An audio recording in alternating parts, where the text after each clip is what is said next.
Happy Wednesday, guys! It is April 14th. It is halfway through the day. Halfway through the day, halfway through the week, and it's pretty close to halfway through the month. It is crazy. But today is ex-spouse day. So today, try to think positively. That's what it's supposed to be, apparently, is where you think positively about the positive times. And of course, we know there's negative times because that's why it's an X. So then think positively on how your life has improved since you've become an ex. And that's how you, although if you don't have an ex-spouse, then you can think of like your longest lasting ex-boyfriends. Or if you have multiple ex-spouses, then we'll just add an S to the end of the day and call it that. Not a big deal. Because today is also Moment of Laughter. So don't spend too much time on the previous. You need to find some time today to laugh. Smile, get your endorphins rushing, make someone else laugh, make the person next to you laugh. You know, today is just about laughter and looking up at the sky. Take some time, leave your office, don't go straight to your car with tunnel vision. Stop and just look up and appreciate the sky. It's gorgeous today too. It's blue, barely any clouds. They look like little cotton balls, like very, very lightly dusted across the sky. So you should go out and look and see for yourself. It's also gardening day, so if you can get home in time to do some gardening, just do a little bit while you're looking up at the sky and laughing. Try to laugh and giggle, maybe even like think of something in your head. I don't know.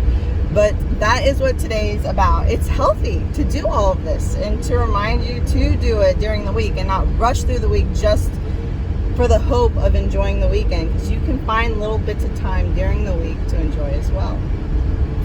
And it is also a more serious note, RAINN Day. So RAINN stands for Rape, Abuse, Incest, National Network. I believe it's National Network.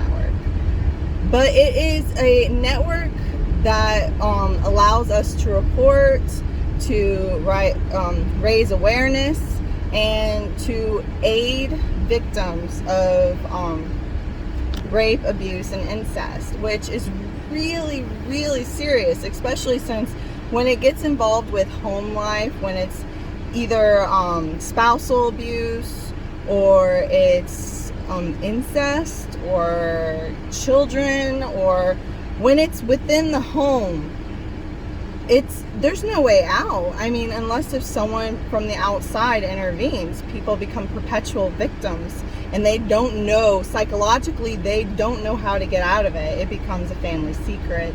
And there are signs where you can see the deterioration of the victim.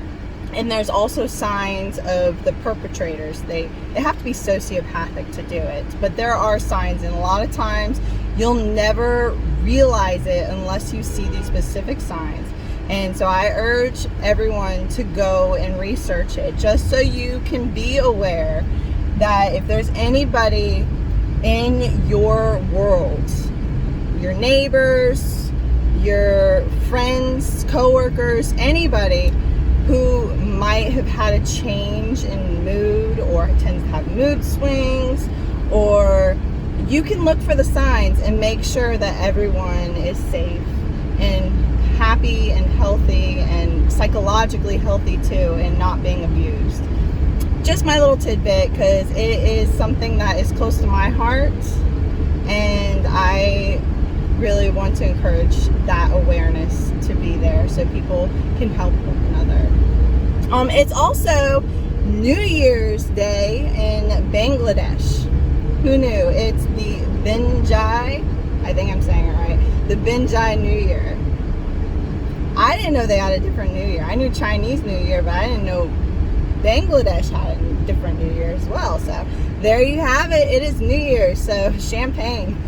Or they might celebrate it differently. I really don't know. But if you do, please comment down below, because I'd love to know how they celebrate New Year's. Because it's also Harvest Festival in India. They call it, okay, I'm really going to mess this up. It is Vishaki? Visaki or Basaki. I think it starts with a V or a B. And then it's also Vishu. I'm not quite sure. But it's a harvest festival. And they actually have two things going on. Big holidays. It's also the birthday of a very, very prominent political, philosophical, economic leader that helped destroy the caste system in the 1920s. They were marching in India to try to remove the caste system, which, if you don't know the caste system, it's a horrid situation where people are stuck in their social rank, where they are identified of either workers or middle class, and you're stuck there. There's no way of getting out. You're born into it, you die into it, and they abolished it. And this man, what's his name? I had to write it down because I really couldn't get it. Ambedkar. Someone's gonna yell at me. But what a great person. I mean, the caste system, whew. Can you imagine growing up in a caste system and having no hope to improve your standing? No hope of doing something that you may dream to do? Like, what if you were born to your mom's a waitress, and all of a sudden you're like, but I want to be a lawyer. Nope, sorry, your mom was a waitress, so you're gonna have to be a waitress too. I mean, what? I can't even imagine that as an American. I'd be like, what? Anyways, please keep the smiles going. We're halfway through the week, and I hope you all have a wonderful day. Happy Wednesday.